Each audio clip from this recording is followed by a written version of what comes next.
Already started on that. Have a good one. Thank you so much. All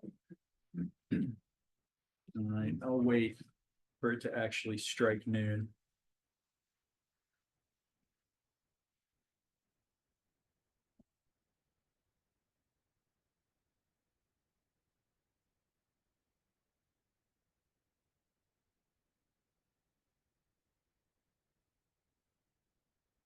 Right. Try to come into view here. So, Titanium fiber. welcome everyone. We're going to get this rolling today. I'm Craig Jackson. I'm the Deputy Director of the Center for Applied Cybersecurity Research here at IU. This is the first CACR security seminar of CY25. Really appreciate you all coming and appreciate everybody online. Don't know how many are actually going to show up, but my guess is at least double what you've got here. I'm really thrilled to have drug Jeff Tully from beautiful San Diego to our kind of new style winter in Southern Indiana. Jeff is an associate clinical professor of anesthesiology and a practicing anesthesiologist and co-director of the UC San Diego Center for Healthcare Cybersecurity. His work focuses on the intersection of safety, security, and equity, and very seriously on all three fronts. And to me, Jeff is really a leader in a small but growing number of people doing what I would call evidence-based cybersecurity research, really informing evidence-based practice. In cybersecurity, we have a lot of compliance regimes, a lot of long lists of controls, a lot of people with ideas of what we should be doing, and not enough work really talking about what really matters. What can we do in cybersecurity operations that really practically matters today? And Jeff's work and his colleagues, it's all about that. So thank you so much for coming out. It's been awesome hanging out and looking forward to the talk. Appreciate it. Yeah.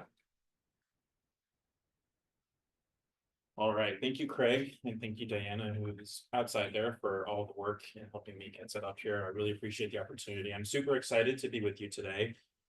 As Craig mentioned, I am from San Diego and Arizona before that, so I am not cut out for this type of weather. I don't own any appropriate clothing, but I've made it here and we're gonna have a good time. So I apologize for this title. When Diana asked me what we should call this talk, I just kind of dashed off. It's really obnoxious. And so we're going to kind of modify it slightly because I don't have much to teach the folks here about cybersecurity, but I want to give a little bit of a perspective about how, as a physician, I'm able to hopefully meaningfully contribute to some of the mutual issues that we face, both in the healthcare and other domains, and also kind of share a little bit about what we do at the Center for Healthcare Cybersecurity. I was very selfish in accepting this invitation because I really wanted just to kind of come and pick the brains of all the awesome folks here who have built an incredible center and one that we kind of hope to emulate. We talked a little bit about this. I think hopefully someday we'll consider all cybersecurity research to be applied cybersecurity research because we're really focused and concerned with systems in the real world and the impacts they have on people's lives. So for you guys blazing that trail and doing some really important work, we're very grateful and we have a lot to learn. Yeah. So as Craig mentioned, I am a physician. My day job as an anesthesiologist in the operating room is primarily to ensure the delivery of oxygen to tissues, which can be a little complex sometimes depending on what you're doing. I'm also board certified in pediatrics and clinical informatics. And these days at an academic medical center, you're sort of obligated to say that you also have an interest in AI and clinical applications and integration of AI models. So I do a little bit of that on the side in the division of perioperative informatics.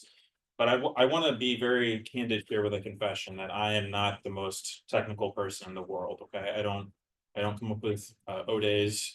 I'm not reversing binary, and I can sometimes barely code my way out of a paper bag, which is helpful because now ChatGPT can do that code for you if you ask it. So there's a little Python script that you can find your way out of the paper bag. But it's really important to me, particularly because I was told that there might be some folks in the audience who are students or who may not be directly involved in kind of more technical cybersecurity, to really try to emphasize a lesson that I've learned, which is that sometimes you have to battle imposter syndrome in order to understand that you actually have very meaningful contributions. And I think all of us in some way, shape, or form, working in cybersecurity, we should be thought of as hackers. And I like to say that my platform is slightly different. And what do I do in the OR but hack your brain with a DDoS attack of a bunch of protocol?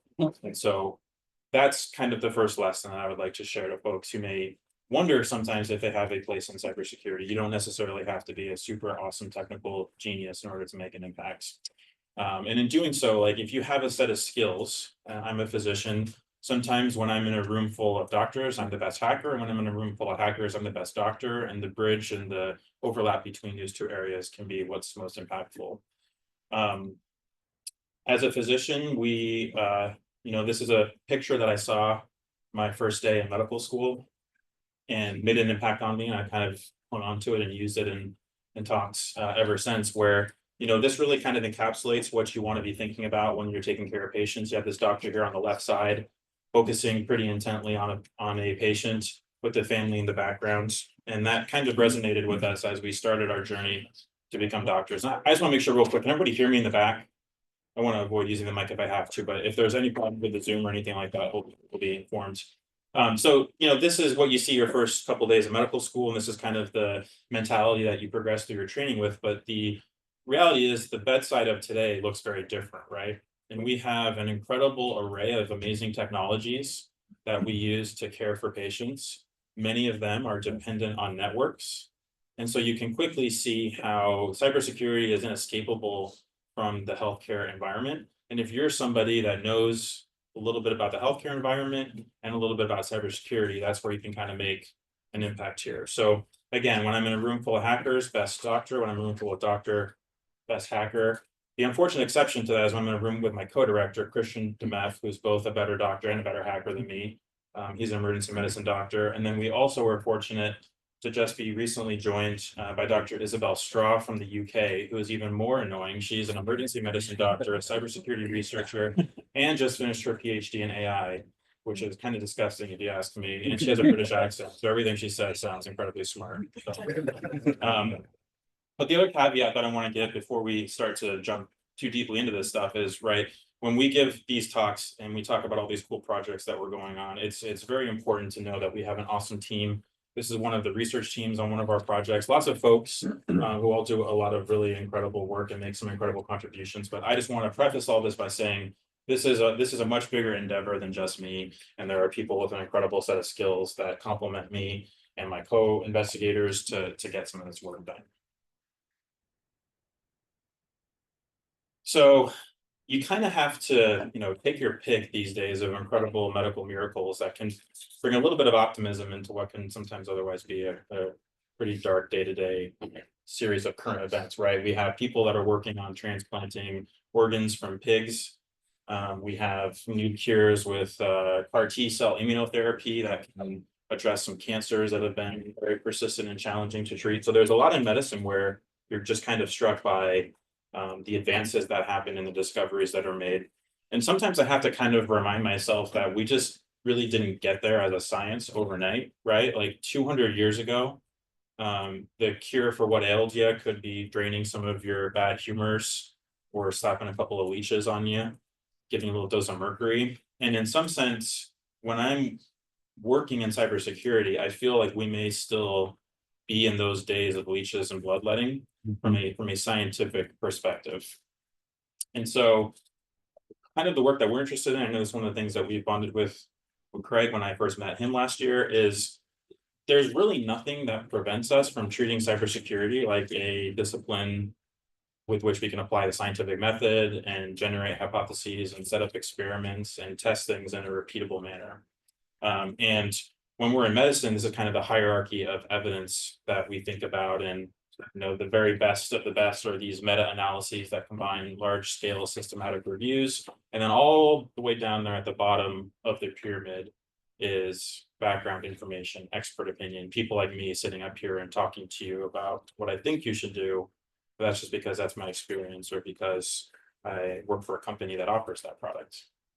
And so one of the things that hopefully we can kind of pursue together as colleagues and centers that are working on cybersecurity in academic setting is this idea that what we can and should do is worthy of being treated as a science. And a couple of ways in which we can kind of challenge some of the existing assumptions and test hypotheses as we look to address some of the underlying problems in healthcare cybersecurity that I'll talk about in just a moment. So whenever I'm talking to my clinical colleagues, and it comes up that I do cybersecurity work, they inevitably make some joke along the lines of like, oh, so you're the guy who's responsible for those annoying trainings that we have to do, right? So I asked ChatGPT to make me a picture of an annoying doctor working in a cybersecurity training. And I specifically said, try not to do anything scary or weird with the number of fingers. And just couldn't help itself. It had to do some weird little broken finger there.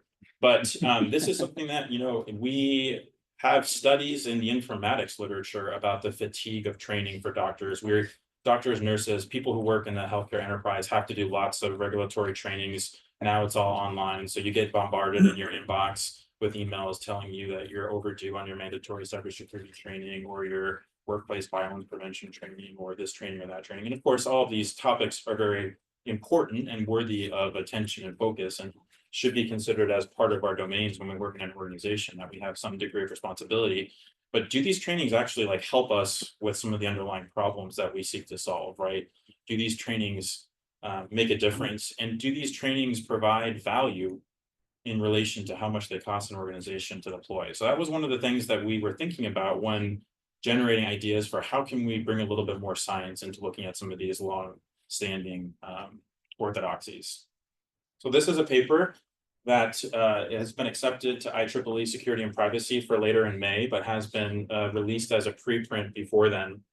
And the paper stems from a question that we were asking ourselves in the context of the enterprise training that we do at UC San Diego Health. So basically, every year we do annual cybersecurity training that includes modules on how to spot phishing attacks.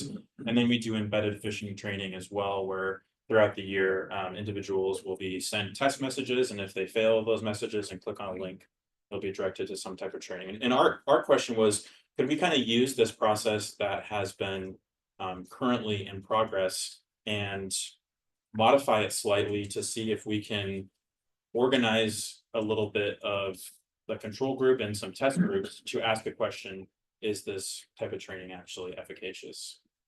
So there's been some other studies in the literature that have kind of varying degrees of impact with these types of schema. Obviously, this is a multi-billion-dollar industry, and we engage many of the large players, as kind of I allude there. But there has been some other research that has shown that we may not be seeing significant benefits from this, from the ultimate outcome, which is, do we want to create a workforce that is less likely to be susceptible to these phishing attacks? And so that was kind of the question at hand. And what we did is we took our embedded training schema and organized it into a controlled experiment. So we fish about 20,000 employees in the health system, and we separated those groups into 5 different groups, a control group. So when folks got a phishing simulation in the control group and they clicked on the link that they weren't supposed to click on, it would just go to a 404 not found. They wouldn't get any training, and they would carry it out on the rest of their day. And then we did some static trainings, both generic and contextualized to different phishing lures that worked with that kind of walk through. I'll show you here in a second, some basic information, but wasn't really interactive. And then we did 2 groups that were interactive. One was a sort of generic module, and then the other was based on their phishing lure. And over 8 months, we repeatedly sent out these phishing simulations to 18 to 20,000 employees every month. And the data was interesting. This was an example of the generic static that just kind of, you could populate with a couple of different pieces of generic advice, but didn't really correspond to the lure that they had clicked on. The other aspect of this that we wanted to look at was to see, is there any relationship between that annual cybersecurity training that I mentioned earlier? So where you would go through a whole host of things, including how to spot phishing trainings. So was there any temporal relationship with that training and your likelihood to fall for one of these phishing simulations? In other words, did that training prepare you? And if you had done that more recently, were you less likely to fall for those phishing situations? So one of the things that we found that is pretty well known in the literature and just kind of by common sense is, the likelihood that somebody fails a phishing exercise is directly dependent to the complexity of the lure. Right, so this top one here, you see, IT department is asking you to click and reset your password. It's been stolen by a hacker. That's a fairly unsophisticated message, and only about 2% of the group would fall for that one. Whereas you threaten to change the dress codes and provide a link to the human resources page, up to 30% of our folks fell for that too. So kind of a message in designing these types of studies and products is that you can really kind of almost reverse engineer the outcome you want based just on how challenging you make the phishing lure. So we did 10 different lures and had these failure rates ranging from about 2% to 30%. And the different number of users there, go and look at the paper, that's kind of related to how some of the groups were correlated. Some people got more than one of the same lure, which is how we got over the 18,000 group of folks that we originally trained. But you can see, 30% of a phishing failure exercise based on a lure about your vacation policy. Like that's a pretty substantial number. And over time, the more people get exposed to these lures, the more likely they are to fail. So we saw kind of a time-dependent effect. As you get saturated more and more of these, more and more people are going to fail. You can successfully avoid 7, and on the 8th one, you click it, and we see kind of this inability to be inured to these types of things. It really seems that continuous exposure does not make you any better at identifying these. With respect to the annual training, we did some modeling, some fancy statistics that I'm not smart enough to do myself. Generalized linear mixed effects models basically tried to control for a bunch of different variables, like the time of the year that the training was engaged in, how many other previous exposures they've been encountering, to really answer this question: is there a benefit of having this annual cybersecurity training in relation to when you start to get these simulations? And if you did see a benefit on the later in the year or closer to when you initially received that training, you should see kind of a descending line that then flattens out as you get further and further out from your annual training. But because that line is pretty flat, it just reinforces the fact that it doesn't seem to have much of an impact on folks' likelihood to fall for these phishing lures. And the embedded trainings themselves, if you had embedded contextual interactive trainings, we found a very small but statistically significant benefit to that. But that benefit, in other words, the lowered likelihood of falling for a phishing lure in the context of having had the embedded training, that went away when you made these lures more complex. So the better lures are going to increase your failure rates much more than training decreases them. So I don't mean to dive super deep into this paper. There are some limitations on this paper. We don't really have data on folks who were exposed to these lures, didn't fall for them, and then reported them after they had previously been trained. So there may be some benefit from that. There's other questions that we can dig into. We are going to try to replicate this over the years to see if how we make some minor training adjustments may change this. The point of all of this is not to say this is the best paper ever to show that embedded phishing training doesn't work, annual cybersecurity doesn't work. It just goes to show that we can conduct experiments, we can set up hypotheses, we can gather data, and we can analyze that data in ways that collectively may help us make some determinations about these practices that we've been doing for a long time, just because. And when this came out on LinkedIn, of course, it was very controversial. You had a bunch of folks who knew this empirically already. They just said, yeah, of course it doesn't work, it's dumb. And then you had folks that make their living with these types of models and business offerings, and got a lot of comments like this. I use a unique methodology, I've got an innovative methodology, I've got metrics that show this. Of course, the thing that you guys didn't do was that didn't work because it's not my special sauce. But then my co-director engaged in a little bit of back and forth trolling. It was like, well, how about we just, how about you do a trial, and that would be great. Then we can compare the effects. And of course, that's no interest. So the anecdote here, all of this just is I think we can get to a point where we start to demand a little bit better in the way of empiric evidence about some of these longstanding practices that we do. Can I ask a question? Yeah, please. And please jump in. So I'm a computer scientist, identify as a computer scientist, and when we've embarked on research like this, human subjects research, will oftentimes marry up with social scientists, sociologists, and adopt their research methodologies.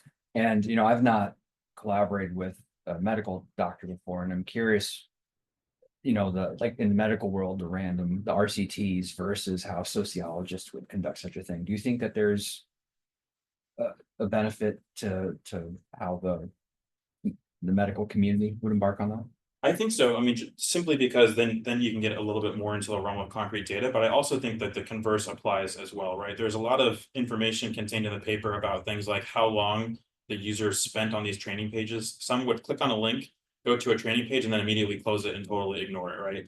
Other people will spend a lot of time on the training, and some of the social factors that go into how do you as a person working in an environment incorporate these types of unanticipated and educational interruptions. Like that is work that we are not capable of doing as clinicians or computer scientists, just looking at the hard data. And so I think at some point a mixed study like this, looking at seeing if we can identify the subset of folks. There are some folks who failed 8 out of 8 simulations despite the repeated training. Very small, like 3% of the folks are what would appear to be very high risk for these types of events. Can we isolate them and see what the roadblock may be there, why that training doesn't work for them, apply some of those types of sociological or educational methodology? I think that's really exciting too. Please. One of the categories was John Davis. What's that? Davis. Is that for the lure? Yeah, the third one. I have to look it up. I think that was something like you have a new supervisor. This is John Oh, Davis. Like, okay. please get in touch with them and provide your credentials. All of these are proof point modules. And I think the paper references those in an appendix too. So I think that we all share this challenge in the other domains in which we work, that oftentimes when you're talking about cybersecurity, there's a lot of like problem admiring, right? Cybersecurity is super hard. Cybersecurity is a big deal. But when you're looking at this continuum on the way to progress, and this is healthcare ransomware, which we'll talk about in just a moment, but I think could also be applied to energy or finance or any of these other critical infrastructures. A lot of times we get kind of caught up in just identifying the problem and then perseverating and talking about it at conferences for the next couple of years. And so part of what I think is sort of the spirit of applied cybersecurity research is moving a little bit further down that path to studying the problem, but then also conceptualizing solutions. And when we talk about healthcare ransomware, I think we've all seen the stories in the news. A lot of significant impact detailed on the level of the individual patients or a hospital that has to close because they experience a significant financial impact. But if you think about it, like clinicians think about other diseases, we don't really have a lot of insight into the epidemiology of the problem.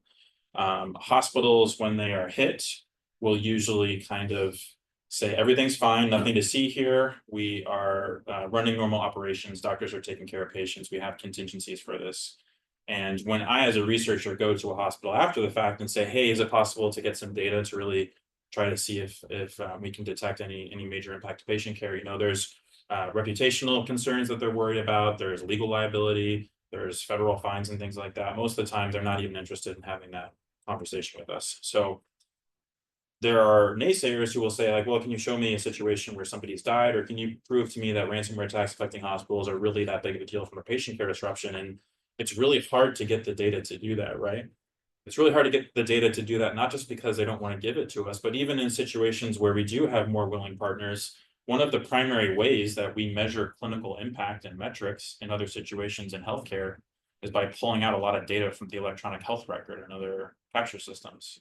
And that's the exact thing that's not available to us during a ransomware attack. So studying this problem and producing some type of empiric evidence can be a little challenging. Fortunately or unfortunately, in 2021, we saw in San Diego a pretty significant ransomware attack that resulted in 4 weeks of downtime at Scripps. And in San Diego, there are a couple major health systems. UCSD is one, Scripps is another one. And my colleague Christian Demeth was working in the emergency room that day and noticed that the volume in the UCSD emergency room was way higher than he had ever seen it before, even during COVID. And he didn't at the time realize that Scripps, one of the hospitals down the street, was being affected by a ransomware attack.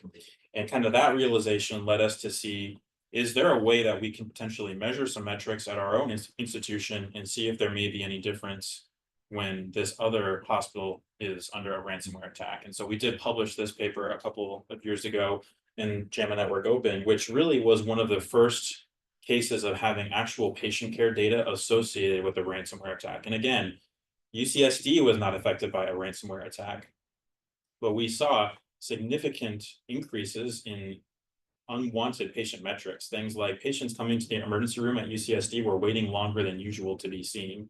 There were more patients that were leaving without being seen. Our emergency department volumes were higher than they had been in the comparative months. We had more strokes and heart attacks, and we saw regionally in the San Diego area a substantial increase in the number of diversion hours. So diversion hours basically refers to when a hospital is unable to take new patients from an ambulance, they have to go on diversion. And every hour that any hospital in the country, in the county is on that diversion, you add it all up and you get your number of diversion hours per day. And you can see there a pretty substantial impact during the 4-week period of this attack. And that's a level, especially in the initial period there, that exceeded even that during the pandemic. So this was kind of one of the first opportunities for us to say, you know, ransomware may be something that should be thought of on a regional basis, not just an individual hospital. Maybe something that we have to think about from a disaster preparedness angle on the same level that we would something like an earthquake or a hurricane. And so that kind of raises the next point when you're thinking about preparedness, and one of the perspectives that we hold pretty closely is it doesn't really help to focus entirely on prevention if you know that you will never be able to prevent all of these attacks from happening, right? Ransomware attacks affecting healthcare, in our opinion, should be thought of as a matter of when and not if.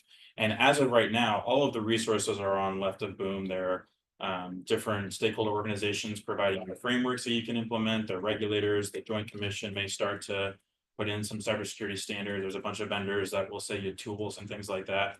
But having now been in a position where we've been able to talk with a couple of hospitals that have gone through this process, they're kind of on their own when this happens. Sometimes somebody from the FBI will show up and, you know, offer to help out with some of the forensics. Maybe they have some cyber insurance that can then pay for somebody like Mandium to come and help them with the technical incident response. But there's nobody to really help them address the breakdowns in their clinical workflows that may result in harms to patients with certain time-sensitive medical conditions like heart attacks, strokes, or sepsis, right? They're kind of on their own to figure that out in real time. And so when it comes to us thinking about projects that we can do and ways in which we can start to provide some solutions and move along that timeline, we thought that would be a pretty good place to start, would be, let's see if we can develop some tools that can be of use to hospitals that are undergoing ransomware. So we're currently on our way to closing out a 2-year contract that has been sponsored by the Advanced Research Project Agency for Health, or ARPA-H. And our program was really designed to develop evidence-based interventions to improve resiliency, right? So preparedness is important, but resiliency and being able to respond to these types of incidents is equally, if not more important. So that's the project that we call HREP, and it has kind of 3 major components that we'll talk just a little bit about. The first is called ransomware, with an H because we're clever. We'll talk a little bit about how it's so challenging to figure out the hospitals that need help that we need to rethink the ways in which we do that. And then there are ways that we can enhance the ability for doctors and nurses to take care of patients from a clinical standpoint, not just from an IT problem to solve. And then we may be able to develop platforms that can restore some of the technology and functionality that's lost during a ransomware attack. So that first question, ransomware, and all these ARPA style questions, as you know, they're all big questions that kind of seed the ideas for these projects. You know, what if we could rapidly identify hospital ransomware attacks in near real time without relying on hospitals to report them, right? Because hospitals will never tell us right away, hey, we just got owned, we're suffering from a cybersecurity incident. Oftentimes it's fog of war, they don't know what's going on. They may be scared of being hit with certain regulatory fines, and they may not want patients to think of them in a negative way that can affect future business metrics down the line. So again, for all these reasons, these hospitals are very disincentivized to share when they need help. And so we would like to develop a way to be able to identify disruptions occurring at hospitals without them having to necessarily tell us. So we asked ourselves this question, how do you kind of remotely detect ransomware? Can we measure ransomware infections directly, right? And the answer to that is obviously no, because we're not going to be able to get behind the firewall of all these hospitals to do any type of sophisticated monitoring. Looks like there's a hand raised maybe on the Zoom. We may not be able to take that Man, questions that from question. Zoom Okay, at the my moment. email will be at the end of this talk, so definitely reach out with questions I don't answer. So again, we can't measure, ransomware infections occurring in hospitals for a number of technical reasons, but we can probably infer when certain types of network disruptions happen, right? Because really, what is the main effect of a ransomware attack that I am concerned about as a clinician? It's losing access to all of these important tools and technologies that I use to care for patients, right? And what causes that? It's really the entire network going down, right? And what really brings the entire network down? It's not the malware. It's the well-meaning CISO and IT folks saying, "Hey, we need to stop our lateral spread. We need to reduce the risk of exfiltration. So we're going to pull the plug." So everything going dark, we kind of think of it almost like a fever response mounted in a body for an infection. It's that reaction that we might be able to measure, right? Because hospitals, as it turns out, are very, very active on the internet, right? They send and receive a lot of digital signals that you can measure. And we are very fortunate at UC San Diego to have some of the best internet measurement scientists in the world who are very, very adept at being able to identify where certain physical spaces live in IP blocks and associate them and monitor them in a proactive fashion. And there are a number of signals that we've identified, things like standard internet services, web domains, but also health specific APIs. There's an electronic health record and health information exchange protocol called FHIR, which many hospitals have as part of a patient portal that allows patients to reach out and get some of their health information. You can also see much more quickly than traditional channels, news of these types of attacks pop up on social media. So we actually have one of our collaborators at UCSD studies social media, and he has every Reddit comment in existence.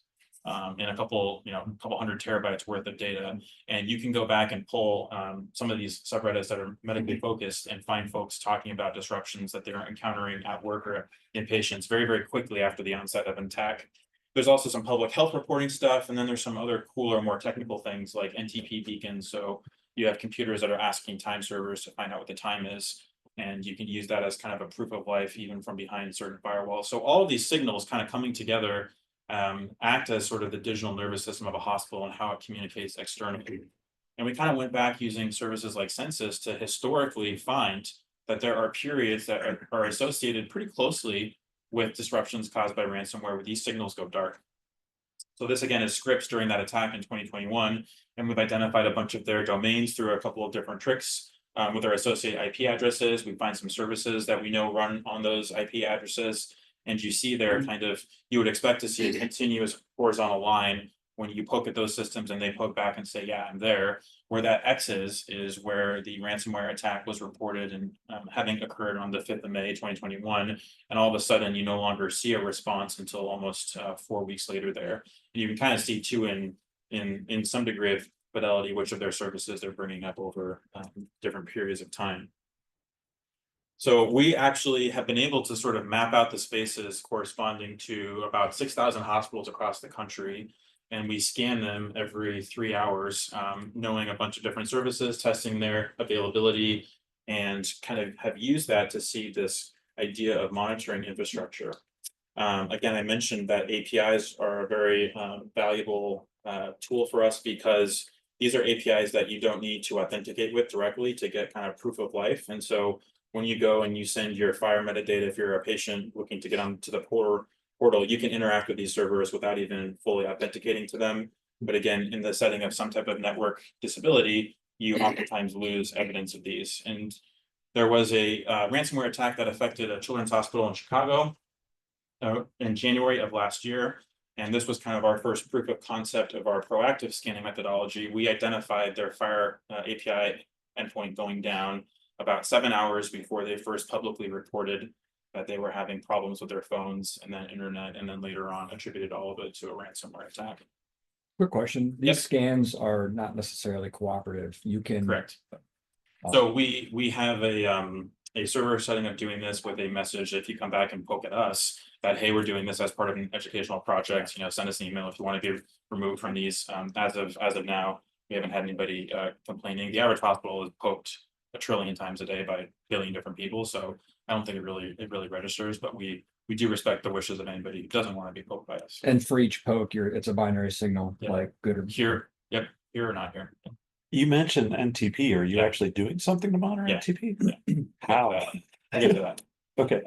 So the point that I want to make here with this is that we have built a system that looks that, again, is not specific to ransomware, but is just looking for disruption in the normal network activity of a hospital, right? And we can all think about examples and where something like this might happen on a scale that's pretty big and worth knowing about. That's not directly related to a cybersecurity incident, right? So we actually did have this system running during CrowdStrike, and again, knowing some of these FHIR API endpoints for the Epic EHR over a couple different hospitals, we were able to detect a pretty significant signal. And we have kind of seeded this list of hospitals from a data set that also includes things like their latitude and longitude. So you can also map out where some of these things are occurring. And if you know that you're continually poking them until you see them start to respond again, you can get a rough surrogate for how long that they were down to.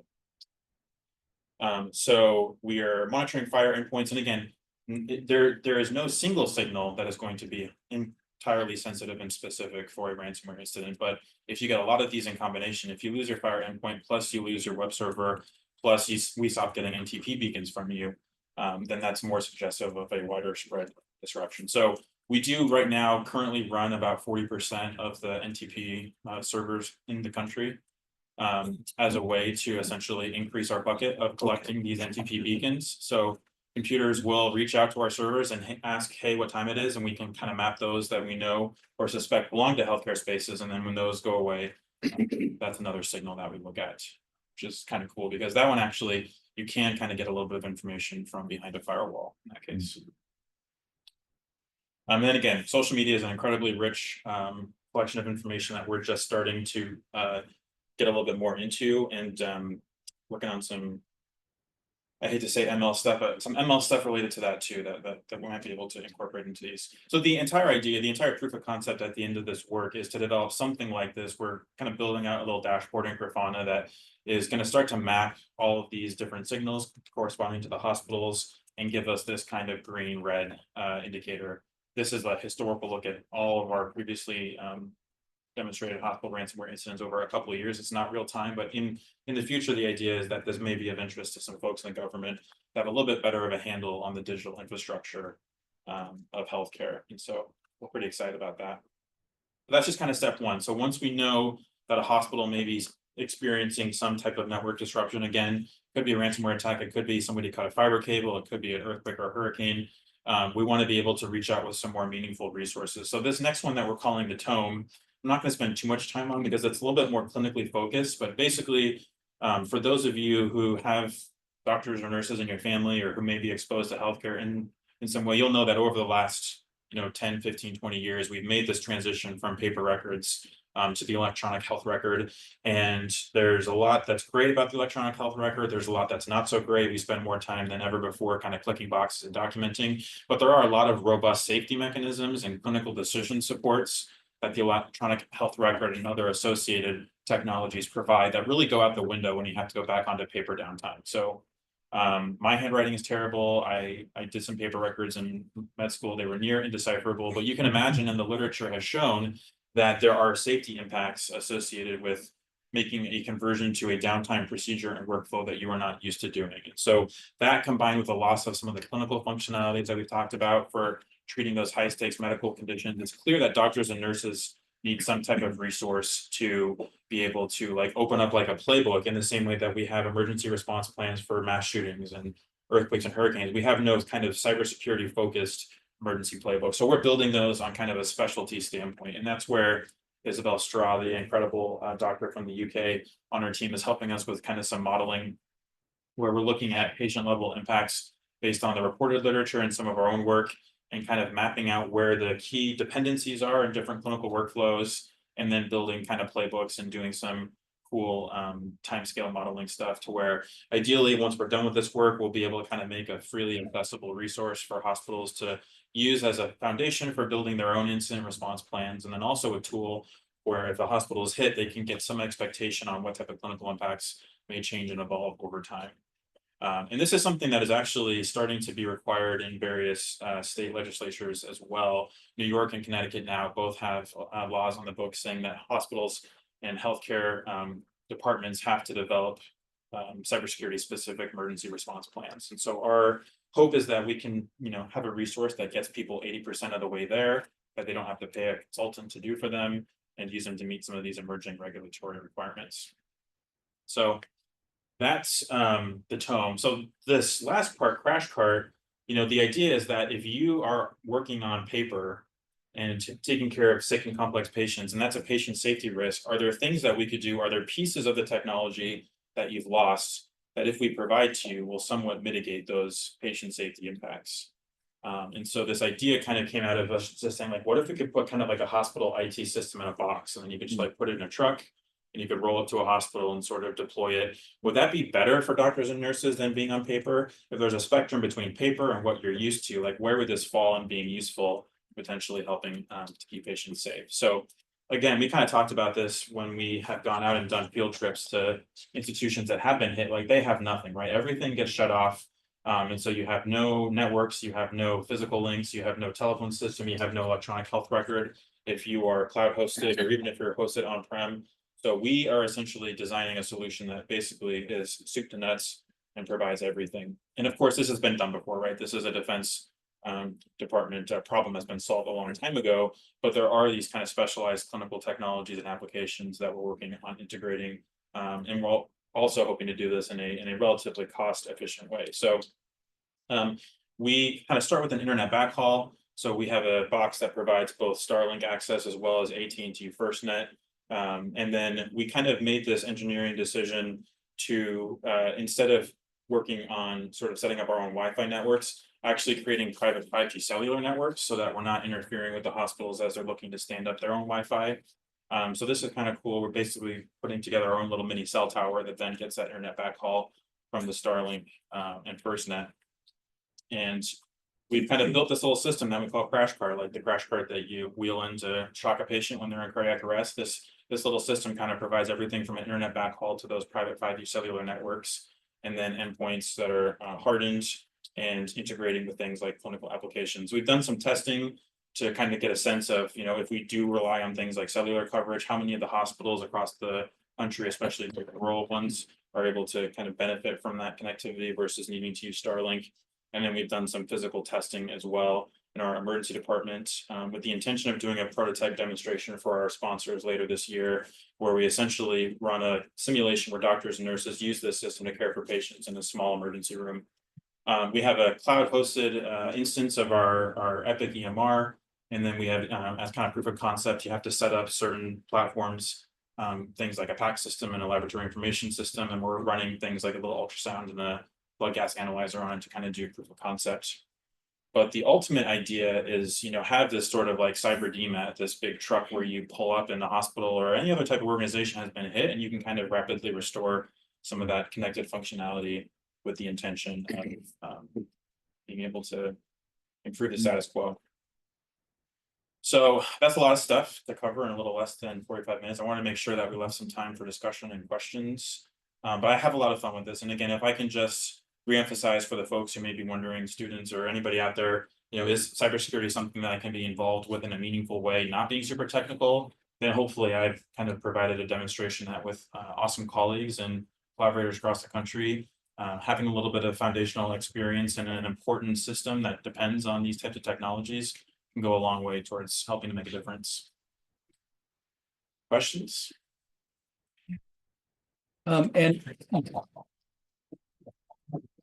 I want to say to folks online, if you're in Zoom, there's the Q&A feature in that webinar. So if you type out your questions and drop them there, I'll keep an eye on that space as well. But yeah, thank you, Jeff. Questions, comments?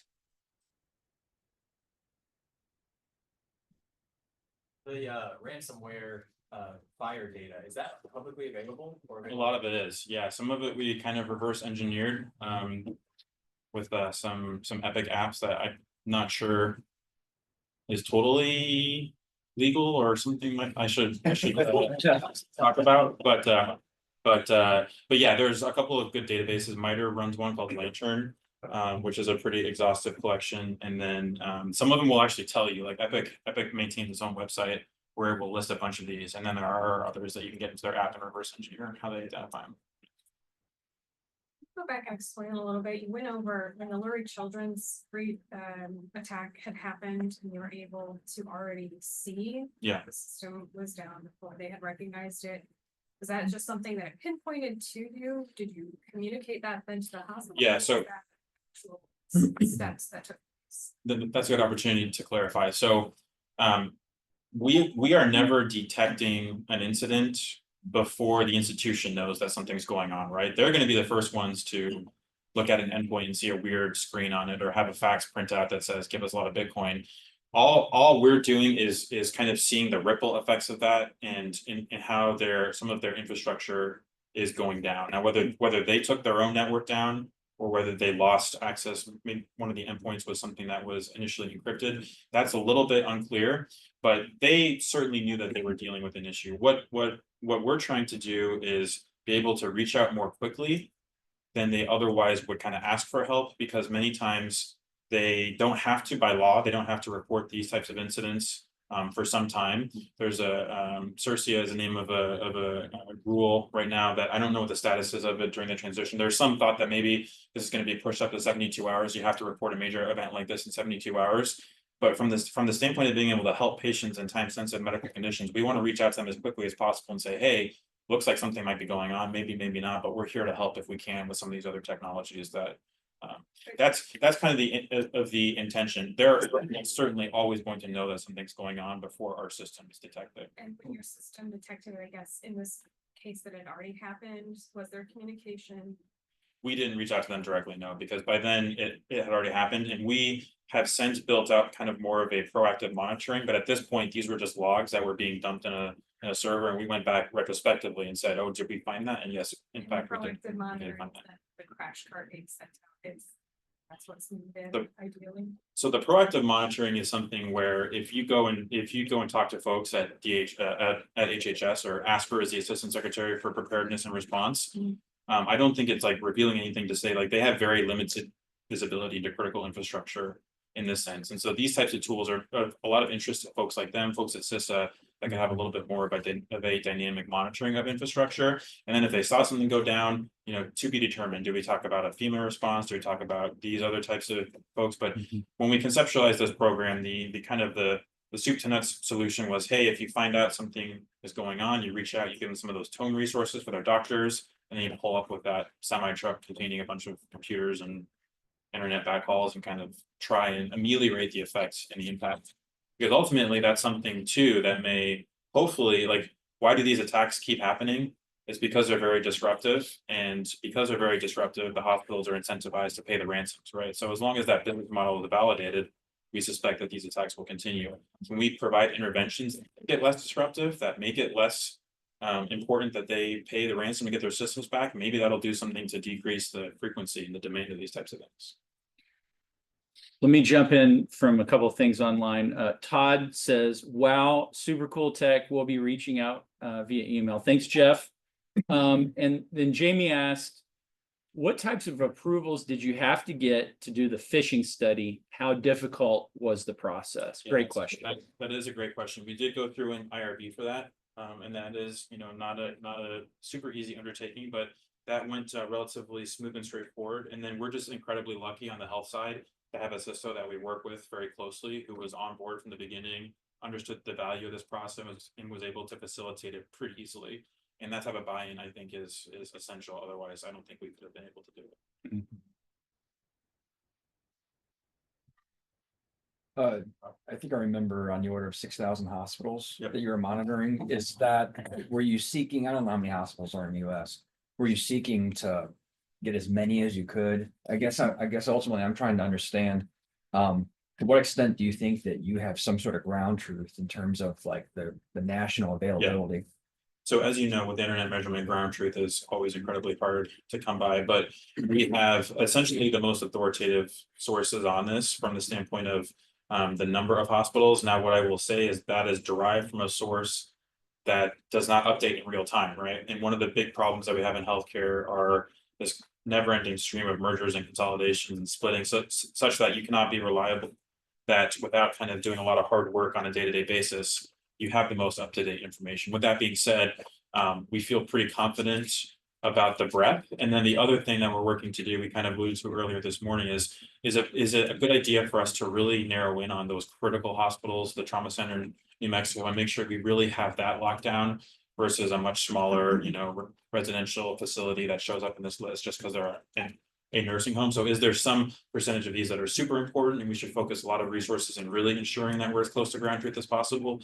These are kind of questions that we are working on as we get towards the end of this contract. We're gonna have a prototype at the end of this. We are not gonna say this is ready for prime time, plug it in and make sure that you're ready to go because you're gonna catch all these things. We're approaching this in such a way as to be very humble about ways in which we can make it better in the future. Sir. Hey, but how many resources do you need to run the semi truck to bring the hospital back up? That's a great question. We're doing a pilot kind of demo day at the end of this contract. Is going to be us probably in something a little smaller, like a van, bringing all this gear in. And there's a hospital about 100 miles outside of San Diego called El Centro Regional Medical Center, which is a critical access hospital in the Imperial Desert. Has a lot of folks who come in after falling off the border wall and then get shipped up to us. We're going to go in and we're going to do a simulation where we have their doctors and nurses use our platform to simulate care of patients in a 20-bed emergency department.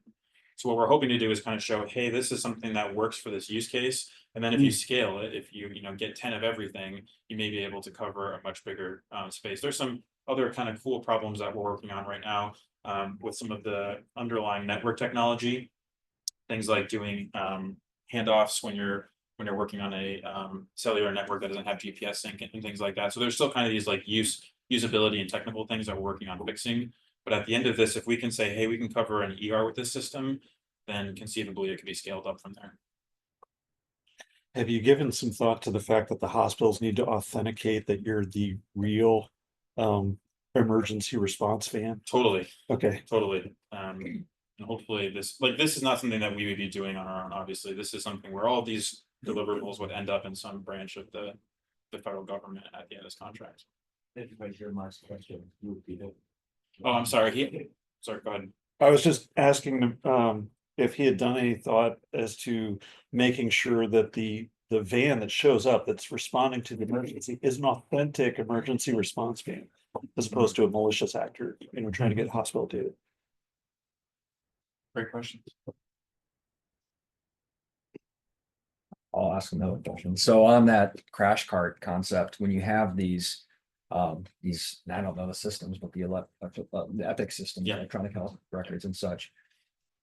In this case, is the concept that you won't have any of that accessible, that you're going to have to, take whatever paper records or just things that they just manually input that, or is there some merge, some repo that you can tap to add new data to versus recreating? That's a good question. That's one of the things that we're working on. It kind of depends a little bit on the sophistication of the hospital setup, whether they're fully cloud hosted by Epic, whether they have some on-prem stuff, and kind of how that interacts. A couple of points on the EHR topic.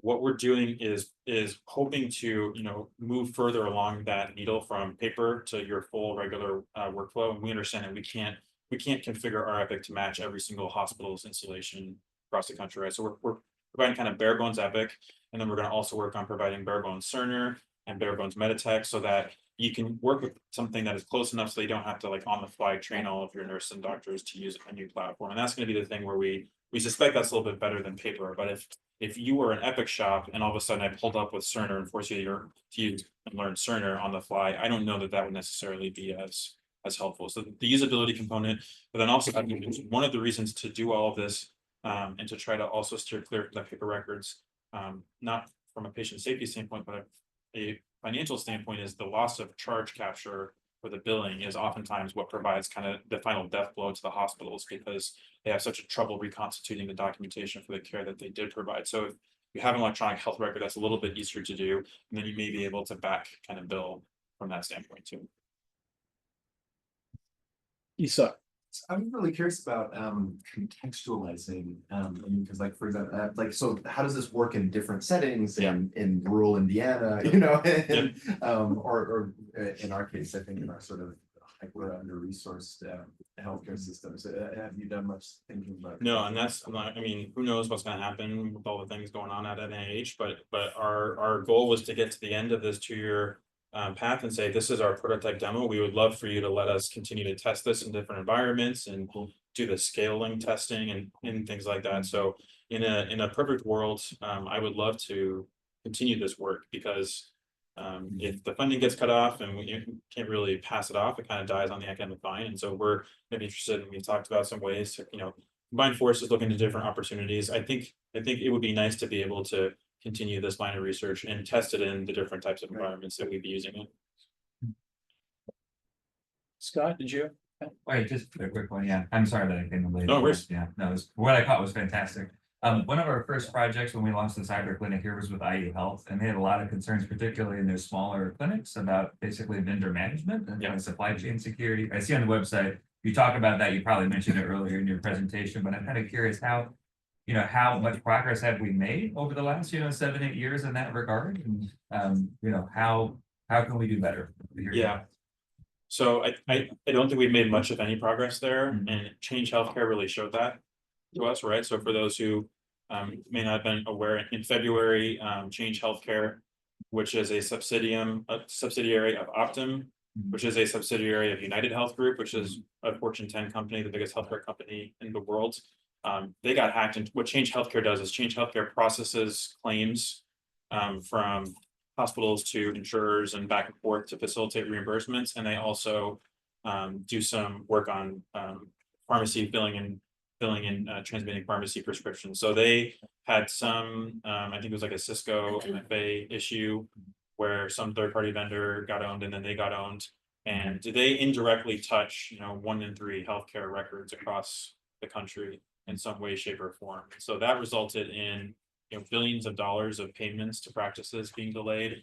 Lots of patients couldn't fill their prescriptions, and that's a vendor that's pretty highly conserved. And so what I think people are very interested in right now is understanding kind of the sector risk mapping and saying how many of those linchpins exist, how many of those critical interdependencies exist. We saw it in a different way with the hurricane, with like IV fluids, right? Like there are supply chain bottlenecks and dependencies that, if impacted, result in widespread systemic change. And some of the internet measurement stuff we talked about with ransomware, I think we could apply to mapping out some of those problems as well. And that's something that we're thinking about for future projects.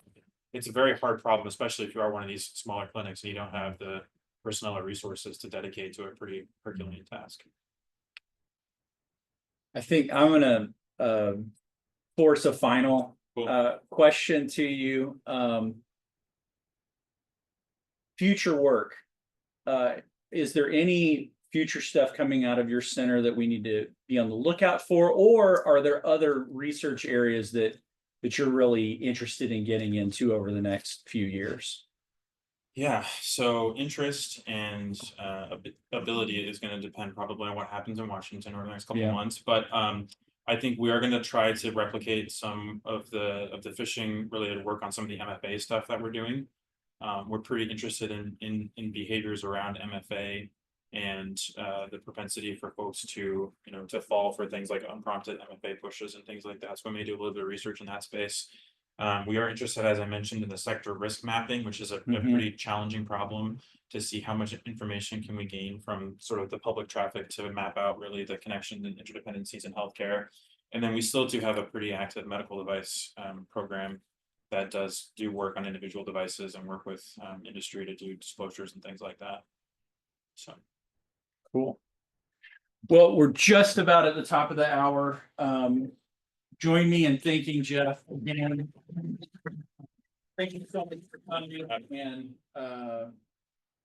get in touch. get in touch. Yep. Yeah. Get in touch. Thank you.